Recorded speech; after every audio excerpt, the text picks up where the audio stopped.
नमस्कार, मैं हूं कुशाग्र सिंह। स्वागत है आप सभी का मेरे एक नए वीडियो में। और आज की वीडियो में हम क्रिस के बारे में जानेंगे, मतलब कि centre for railway information system. अब ये एक नया टर्म शायद से आप लोगों ने सुना होगा, और अगर आप रेलवे में काम करते हैं या फिर एक रेलवे एम्प्लॉय हैं तो फिर आप इसके बारे में ऑलरेडी काफी सारी चीजें जानते होंगे। तो आज मैं एकदम विस्तार से इसके बारे में आपको बताऊंगा, और कैसे रेलवे की सबसे ज्यादा नौकरियां इसके वजह से कम हुई है मैं आपको ये भी बताऊंगा। अब अगर बेसिक शब्दों में कहूँ तो इंडियन रेलवे का जितना भी डिजिटलाइजेशन हुआ है या फिर जितना भी प्रोसेस यहाँ पर डिजिटल माध्यम में आ गई है इंडियन रेलवे की, तो वो सारी की सारी रिस्पॉन्सिबिलिटी क्रिस के हाथों में आई है। मतलब कि क्रिस के कारण ही इंडियन रेलवे आज पूरा डिजिटली चल रहा है। जितनी भी आपने सुविधाएं देखी हैं सब कुछ इसी की वजह से आई है। अब सबसे पहले तो आप इसका हिंदी में नाम समझिए। तो इसका हिंदी में नाम है रेलवे सूचना प्रणाली केंद्र, जिसका मतलब है कि रेलवे की सभी सूचनाओं का ये सेंटर है, जो कि भारतीय रेल की महत्वपूर्ण सूचना प्रणालियों को डिजाइन, विकसित, कार्यान्वित और रखरखाव करता है। अब जो क्रिस है ये इंडियन रेलवे के अंडर में ही आती है, मतलब कि इंडियन गवर्नमेंट का ही एक इनिशिएटिव है और पूरी तरह से रेल मंत्रालय के प्रशासनिक नियंत्रण में कार्य करता है। मतलब कि इंडियन रेलवे के पास ही इसका पूरा का पूरा एडमिनिस्ट्रेटिव कंट्रोल है। और इसका अगर हेड ऑफिस में आपको बताऊं तो वो है नई दिल्ली के चाणक्यपुरी में, और इसमें टोटल अभी फिलहाल 1150 कर्मचारी काम कर रहे हैं। और ये बना कब था? तो इसकी स्थापना 1986 में हुई थी। अब चलिए मैं आपको इसकी हिस्ट्री के बारे में बताता हूँ। अब 1982 में भारतीय रेलवे ने माल ढुलाई संचालन को कंप्यूटराइज्ड करने के लिए एक केंद्रीय संगठन कोफॉइस की स्थापना करी। अब एक कोफॉइस क्या है? तो कोफॉइस का मतलब है computerisation of freight operations information system. मतलब कि जितनी भी मालगाड़ियां चल रही है तो उसके ऑपरेशन को कंप्यूटराइज करना, उसको डिजिटल में लाना, यही कोफॉइस है। तो 1982 में कोफॉइस की स्थापना हुई थी और 1986 में ही इसे क्रिस के रूप में परिवर्तित कर दिया गया। मतलब कि कोफॉइस को अब क्रिस नाम दे दिया गया था। तो सबसे पहले इसका काम आप समझ गए कि माल ढुलाई संचालन को कंप्यूटराइज्ड करने के लिए आया। उसके बाद फिर इसे एक इंडिपेंडेंट बॉडी बना दिया गया, जो कि भारतीय रेलवे पर सभी सूचना प्रौद्योगिकी संबंधित गतिविधियों के लिए अकेला संगठन था। मतलब कि सारी इंडियन रेलवे की इंफॉर्मेशन अब इसके हाथ में आ चुकी थी, और mainly freight operation information system इसके हाथ में सौंपा गया। और क्रिस ने जुलाई 1986 में एक कार्यकारी निदेशक की अध्यक्षता में एक स्वतंत्र संगठन के रूप में काम करना शुरू कर दिया। मतलब कि इसके हेड अप अलग हो चुके थे और उनके अंडर में ये अलग से एक ऑर्गेनाइजेशन बन चुका था। और दिसंबर 2019 में रेल मंत्रालय ने क्रिस के परिचालन को रेलटेल कॉर्पोरेशन के साथ विलय करने की सोचा। मतलब कि इन दोनों को मिलाने की सोचा था। रेलटेल के ऊपर भी मैंने वीडियो बनाया है, अगर आपने नहीं देखा है तो आप जाकर देख सकते हैं। तो उसके ऊपर ये प्रस्ताव पर विचार किया जा रहा था, लेकिन बाद में फिर इसको हटा दिया गया और अभी क्रिस अलग है और रेलटेल कॉर्पोरेशन अलग है। और 2000 में क्रिस के पास 3 प्रोजेक्ट्स थे, जो कि 2020 तक बढ़ के 80 हो चुके हैं। मतलब कि अब आप सोच लीजिए 3 प्रोजेक्ट से सीधा 80 प्रोजेक्ट बड़े बड़े इनको मिल चुके हैं। और अंडमान निकोबार में ये शिप टिकटिंग भी करते हैं। तो ये तो आपने क्रिस के बारे में काफी अच्छे से समझ लिया।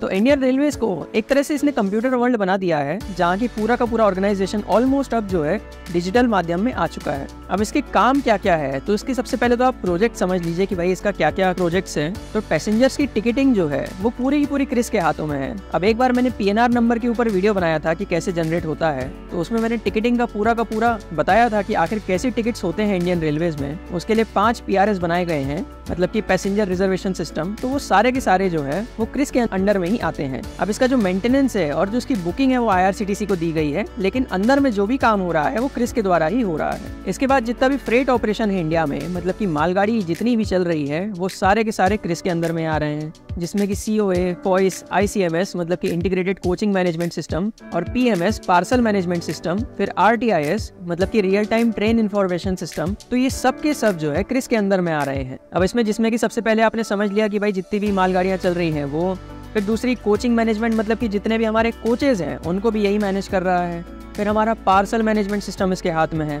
Real time train information system का मतलब ये हो गया कि ट्रेन किस समय कहाँ पर है, तो वो भी इसी के हाथ में है। मतलब कि ट्रेन कैसे चल रही है, कहाँ पर है, उसको जो पूरा का पूरा ट्रैकिंग है तो वो क्रिस देख रहा है। फिर नेक्स्ट जनरेशन टिकटिंग मतलब कि ऑनलाइन टिकटिंग भी क्रिस ने ही लॉन्च करी, जिसका मेंटेनेंस IRCTC के पास में है, लेकिन अंदर में मैंने आपको बताया कि काम यही लोग कर रहे हैं। फिर हमारा UTS ऐप मतलब कि अनरिजर्व टिकटिंग सिस्टम, जो कि जनरल कोच वालों के लिए टिकट मिलता है, तो वो भी इन्होंने ही डेवलप किया है और पूरा का पूरा प्रोसेस इन्होंने ही लाया है डिजिटल माध्यम से। फिर हमारा जो NTES ऐप है मतलब कि नेशनल ट्रेन इंक्वायरी सिस्टम, जो कि ट्रेन कहाँ पर है इस चीज को बताता है, तो ये ऐप का जो वर्किंग है वो भी इन्हीं के हाथों में है। और पहले भी मैंने आपको बताया RTIS। अब इंजन में क्या होता है कि कई सारे डिवाइसेस लगे हैं जो कि आजकल लगातार इन्फॉर्मेशन भेजते रहते हैं सैटेलाइट द्वारा कि ट्रेन कहाँ पर है, और उसी से वो सर्वर को अपडेट करके NTES में हमें जानकारी मिल पाती है कि भाई ट्रेन एक्चुअली कहाँ पर चल रही है। फिर हमारे इंडियन रेलवेज में जितने भी एम्प्लॉयज काम कर रहे हैं तो उनका जो कॉम्प्रिहेंसिव पे रोल है या फिर उनको जितनी भी पेमेंट वगैरह देनी है तो वो सब कुछ इनके हाथों में है। फिर हमारा वर्कशॉप इंफॉर्मेशन सिस्टम मतलब कि वाइस WISE, तो ये जो प्रोजेक्ट है रेलवे वर्कशॉप का वो भी इनके हाथों में ही है। जो पूरा का पूरा मैनेजमेंट हो रहा है वर्कशॉप्स में तो वो भी पूरा यही लोग देखे बैठे हैं। अब कौन सी वर्कशॉप है तो ये भी आप जान लीजिए। खड़गपुर, जगाधरी, अजमेर, कोटा, चारबाग, लिलुआ, कंचरापारा, माटुंगा, लोअर परेल, भुसावल, सिकंदराबाद, लालागुड़ा और जमालपुर, तो इन सभी जगह की वर्कशॉप जो है वो भी इनके हाथ में है। फिर हमारा जो क्रू मैनेजमेंट है मतलब कि जितने भी हमारे लोको पायलट गार्ड हो गए या फिर इस तरह के जितने भी स्टाफ है हमारा, तो वो भी क्रू मैनेजमेंट सिस्टम मतलब कि CMS, तो वो भी अब इन्हीं के हाथों में है। CMS भी एक सॉफ्टवेयर है जिससे कि क्रू की एक्चुअल जानकारी पता लग पाती है कि भाई वो कब ड्यूटी में जा रहे हैं और कब उनका क्या कैसा सिस्टम है, तो वो भी टोटली इन्होंने ही बनाया है। फिर उसके बाद COA मतलब कि कंट्रोल ऑफिस एप्लीकेशन इनके हाथ में है। अब कंट्रोल ऑफिस एप्लीकेशन का मतलब ये हो गया कि जितने भी रेल ट्रैफिक कंट्रोलर होते हैं हर DRM ऑफिस में, तो उनको real time railway crew information provide करना, जिसमें कि क्रू की इन्फॉर्मेशन रहती है, इसके साथ साथ ट्रेन की लोकेशन, स्टेटस और उस तरह की कई सारी चीजें उनको प्रोवाइड करना जिससे कि बराबर ट्रेन कंट्रोल हो पाए। और यही सॉफ्टवेयर जो है वो SMS अलर्ट भी देता है मैनेजमेंट को और सुपरवाइजर्स को अगर कुछ भी प्रॉब्लम होती है या फिर जहाँ पर भी नेसेसरी एक्शन लगता है। और इन्हीं सॉफ्टवेयर के कारण सेफ्टी मॉनिटरिंग हो पाती है सारे के सारे क्रू की, जिससे कि बराबर उनकी ड्यूटी चलती है। फिर इंटीग्रल कोच फैक्ट्री जो कि चेन्नई में है, तो उनके लिए इन्होंने एंटरप्राइज रिसोर्स प्लानिंग मतलब कि ERP भी बनाया है। तो अब आप यहाँ पर इनके काम समझ पा रहे होंगे कि भाई जितना भी इंफॉर्मेशन है इंडियन रेलवेज की ऑलमोस्ट सब की सब अब क्रिस के हाथ में है, मतलब कि centre for railway information system. अब यहाँ पर आपने इनके काम तो समझ लिए होंगे, लेकिन अब क्रिस के कुछ फायदे नुकसान भी है कि भाई इसके डेवलप होने के बाद में बहुत सारे फायदे इंडियन रेलवेज को हुए हैं और वहीं साथ साथ में बहुत सारे नुकसान भी हुए हैं। अब क्या है दोनों, चलिए मैं आपको बताता हूँ। सबसे पहले तो आप इसके बेनिफिट समझिए।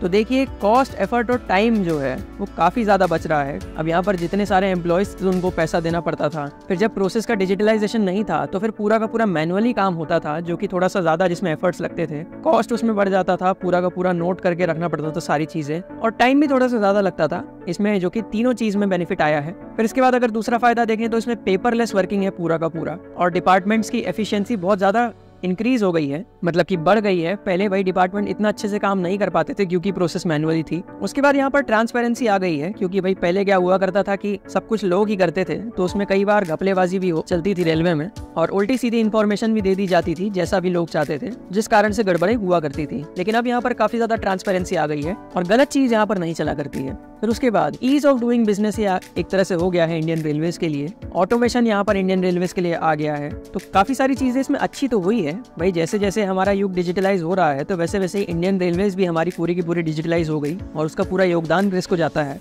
लेकिन मैं अगर इसके नुकसान बताऊं तो इसका सबसे बड़ा नुकसान तो ये है कि कई सारे लोगों की ये जॉब खा गया है। अब इंडियन रेलवेज में पहले 16 लाख एम्प्लॉय हुआ करते थे टोटल मिला के, जो कि अब सिर्फ और सिर्फ 12 लाख बचे हैं। अब इसका आप कारण समझ तो पा ही रहे होंगे थोड़ा थोड़ा कि भाई एक तो डिजिटलाइज हो रही है प्रोसेस, तो फिर सारे के सारे एम्प्लॉयज का काम ही घटते जा रहा है, और साथ ही साथ इंडियन रेलवेज में भर्ती भी नहीं हो रही है नए एम्प्लॉयज की, जिस कारण से यहाँ पर एम्प्लॉयज काफी ज्यादा कम होते चले जा रहे हैं। तो ऑफकोर्स ही बात है, यहाँ पर एम्प्लॉयज कम होंगे तो कॉस्ट तो भाई बहुत ज्यादा बचेगा, क्योंकि सरकारी जॉब में आप जानते ही है कि भाई कितनी सारी सर्विसेज देनी पड़ती है। लेकिन रोजगार यहाँ पर बहुत ज्यादा घटते चले जा रहा है, जो कि एक तरह से देखा जाए तो ठीक चीज नहीं है, क्योंकि पहले काफी लोगों को रोजगार मिलता था इंडियन रेलवेज में। पहले जितने रेलवे वालों के लिए पास निकलते थे जिससे कि वो ट्रेन में ट्रैवल करते हैं, वो सब कुछ प्रोसेस लगभग मैनुअल था, जहाँ पर मैनुअली ही सब कुछ दिया जाता था। लेकिन अब वो सब भी यहाँ पर ऑनलाइन हो चुका है। तो ट्रांसपेरेंसी तो यहाँ पर आई है, लेकिन नुकसान यही है कि कई सारे यहाँ पर एम्प्लॉयज की नौकरी चली गई है और पोस्ट भी लगातार इंडियन रेलवेज में अब कम होते चले जा रही है, जिस कारण से आप समझ गए होंगे कि भाई क्रिस के क्या नुकसान है और क्या फायदे हैं।